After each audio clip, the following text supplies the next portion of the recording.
E aí, pessoal, tudo bem com vocês? Ó, estava chovendo no deserto até agora há pouco. E entre aviões e caminhões de gás, a gente vai refletir aqui sobre alguns pontos enquanto vocês me fazem companhia aqui nessa travessia. Ah, por que a gente sente tanto prazer em chamar os outros de burro? Principalmente se essa pessoa tiver poder. E esse é o tema da reflexão de hoje. E tomara, como ele é um vídeo sobre política, tomara que ele não ative nenhum gatilho aí e que isso não gere reações violentas. E deixa eu me adiantar, eu vivo me defendendo, atacando, né?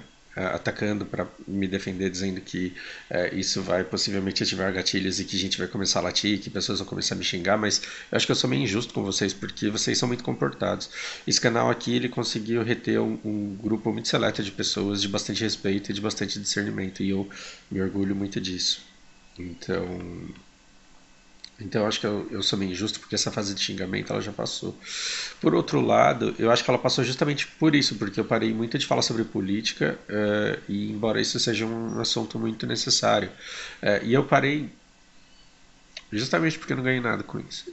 Uma coisa é fazer conteúdo de BDO, que tem gente interessada em saber o que é, outra coisa é falar sobre política e ser usado como um espantalho depois para levar porrada como se eu fosse um inimigo. E às vezes, e antes de gravar qualquer coisa, eu me pergunto: eu estou preparado para ler aquilo que pode advir disso que eu estou falando? E na maioria das vezes a resposta é não, e aí eu acabo não fazendo. Só que tem coisa importante acontecendo.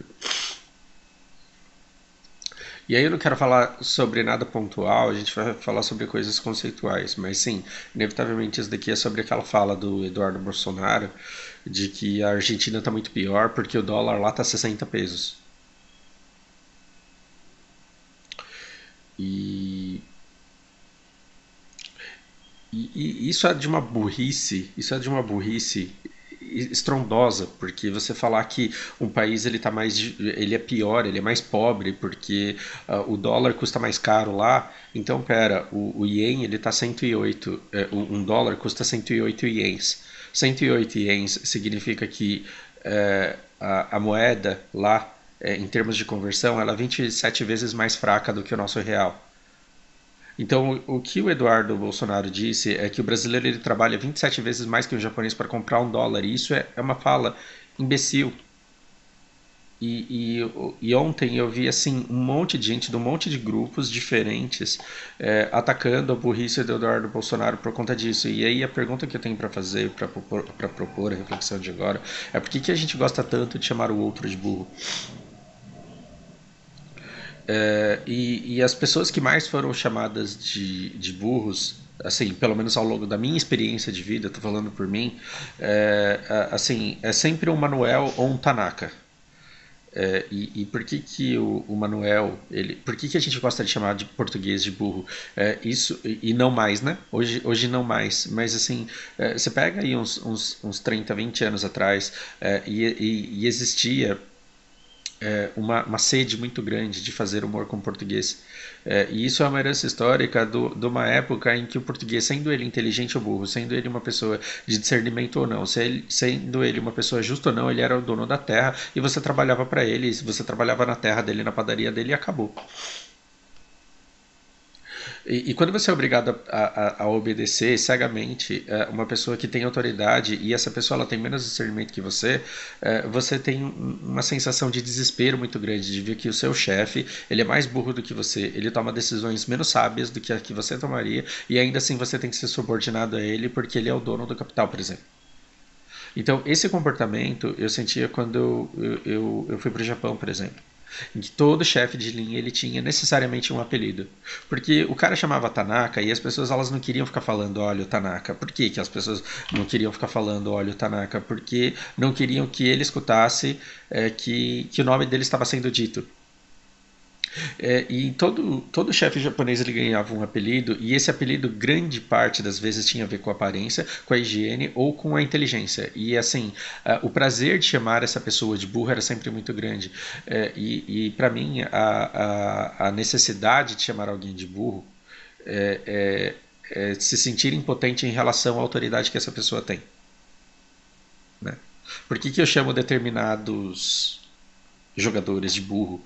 no MOBA. É porque eu não tenho competência para ir lá e desfazer a besteira que o cara faz. Então eu estou completamente à mercê do comportamento desse jogador nessa partida de MOBA. E aí quando eu vejo que não importa o quanto eu me esforce, não importa o que eu faça, eu não consigo compensar a atitude dessa pessoa e que eu estou completamente refém das decisões erradas que essa pessoa toma, eu não me aguento e aí eu extravaso a minha frustração, chamando esse cara constantemente de burro de forma muito tóxica. É, percebe que assim esse ódio ele sempre está ligado a uma determinada impotência e agora eu já não sei onde eu estou nesse deserto. Percebe como esse sentimento de ódio e essa indignação e chamar o outro de burro está sempre ligado a alguma sensação de impotência muito grande? Sim. Agora vamos parar para pensar. Essas pessoas que a gente chama de burro todos os dias no noticiário, elas são de fato burras? Elas são de fato burras. E eu já mencionei essa entrevista que eu assisti com um humorista japonês, que seria mais ou menos o Didi Mocó, que seria mais ou menos o Chaves do Japão, em que ele fala, em que assim, perguntam para ele, você não se sente discriminado quando você sai na rua e as pessoas te tratam como se você fosse um imbecil, porque elas não conseguem separar você do personagem que você veste? E esse cara falou, não, muito pelo contrário, eu me sinto lisonjeado porque isso só prova que eu sou bom naquilo que eu faço. Que eu criei um personagem e que eu convenço as pessoas do personagem que eu criei. E isso é um reconhecimento de competência, de capacidade da minha parte. Significa que o meu trabalho foi bem feito. E aí ele acrescentou uma coisa que, assim, eu guardo pra vida. E ele falou assim, Hono baka wa nani mo dekinai. Não é profundo isso? Profundo demais, gente. Ele falou assim, um burro de verdade, ele não consegue fazer absolutamente nada. Um burro de verdade, ele não consegue fazer absolutamente nada. Agora, se você quiser convencer a pessoa de que você é burro, se você quiser encenar a burrice, isso requer maestria de encenação. Você tem que upar as suas artes cênicas dramáticas e você tem que ter maestria nisso para que você convença alguém de que você é burro. E aqui eu quero que você coloque no YouTube, que você coloque lá Dilma Rousseff, Roda Viva, 2006, ministra da Casa Civil. Coloca lá. Se você colocar Roda Viva Dilma Rousseff, já vai aparecer uma entrevista dela de 2006, numa época em que ela era ministra da Casa Civil. E a Dilma, nessa entrevista, ela é extremamente eloquente e ela é extremamente articulada. E se qualquer pessoa nos comentários disser que ela não sabe o que fala, ou que ela é estúpida, ou que ela fala de um jeito burro, ou que ela não tem sentido naquilo que ela fala, essa pessoa está mentindo. Porque ela foi concisa, ela foi coesa e ela foi consistente em tudo que ela falou. Mentiu pra caramba? Mentiu, como todo político tem que mentir. Ela fez palanque? Fez.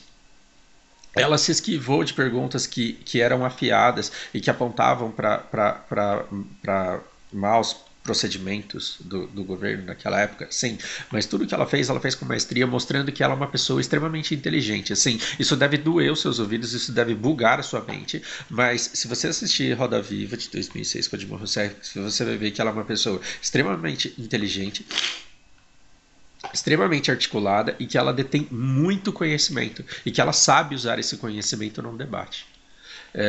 Então você fala, porra, mas então que droga que ela usou para virar essa desgraça que tinha que saudar a mandioca, que falava aquelas barbaridades que ela falava? Isso sempre foi encenação, porque nós sempre precisamos de um presidente que gerasse polêmica, que deixasse a população indignada e que deixasse as pessoas brigando por alguma coisa que não fizesse sentido nenhum. Ou seja, se você tem raiva da Dilma, mas você admira o clã Bolsonaro, você está caindo exatamente no mesmo golpe que você já caiu antes. Droga, eu odeio esse cuidadoso. E eu podia muito bem dar a volta aqui, né? Burro. É só descer por aqui, ó. Seu burro. Por que a gente gosta de chamar as pessoas de burro? Porque a gente está completamente à mercê das decisões que essas pessoas tomam. Só que se as pessoas elas fossem burras de verdade, elas não estariam onde estão. Elas não estariam onde estão. Então, requer muita inteligência por parte de uma pessoa para que ela convença a metade da população de que ela é estúpida e para que ela deixe toda a população uma tarde inteira discutindo as besteiras que ela fala. Então, quando a Dilma dizia que a gente tinha que saudar a mandioca, ela era a mão do mágico que atrai a sua atenção enquanto a outra faz o truque. Ela fazia com que toda a população discutisse uma fala imbecil dela, enquanto o governo ele tinha espaço, sem a atenção das pessoas, para articular o que quer que ele quisesse. E essa técnica ela continua sendo usada de forma deslavada todos os dias pelo governo atual. Todo dia de manhã o Bolsonaro passa e fala com os repórteres e ele causa uma polêmica que vai atrair a atenção das pessoas por todo o resto do dia. E as pessoas elas se degladeiam, os defensores fanáticos dele cada vez mais diminuindo, então ele está queimando muito capital político.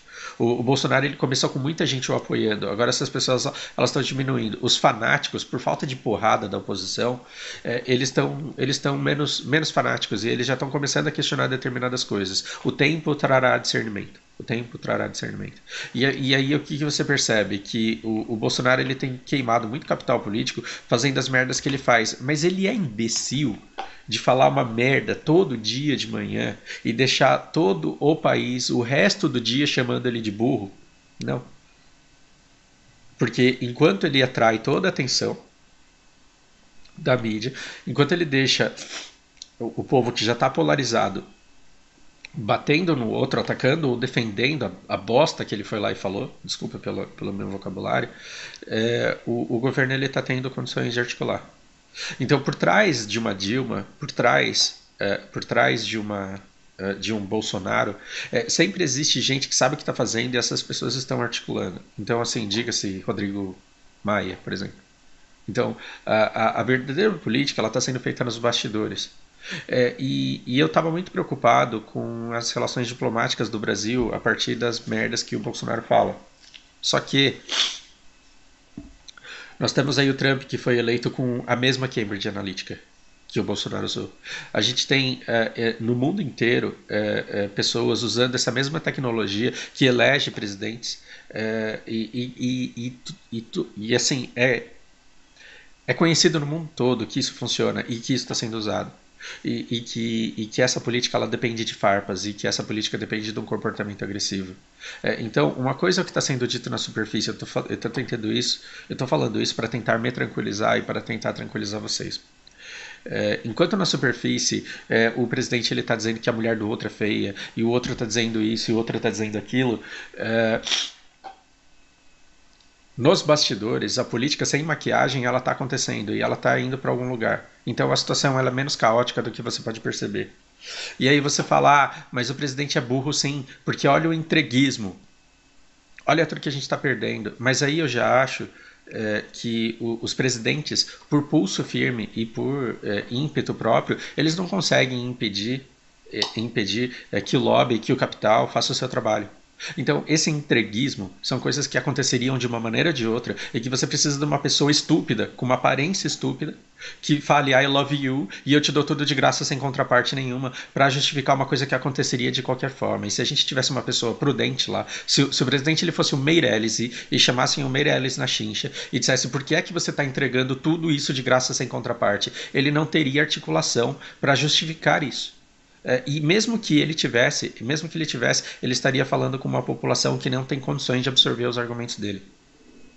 Ele estaria falando com uma população que não foi educada, que não teve oportunidade de estudo para criar discernimento e interpretação para entender por que é que as coisas estão acontecendo da maneira que estão.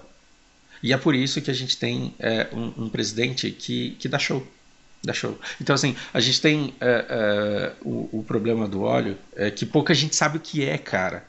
A gente tem o problema do óleo, que pouca gente sabe o que é. Então, assim, que alívio que não se trata de um vazamento. Que alívio que não se trata de uma coisa criminosa. Mas é impressionante como um vazamento de óleo que não tem nada a ver, ele é usado para politizar o discurso e para dizer que, na verdade, é a oposição querendo manchar o governo Bolsonaro. E o problema não é o governo usar um tipo de argumento desse. É uma população inteira, ou pelo menos uma grande parte dela, ser iletrada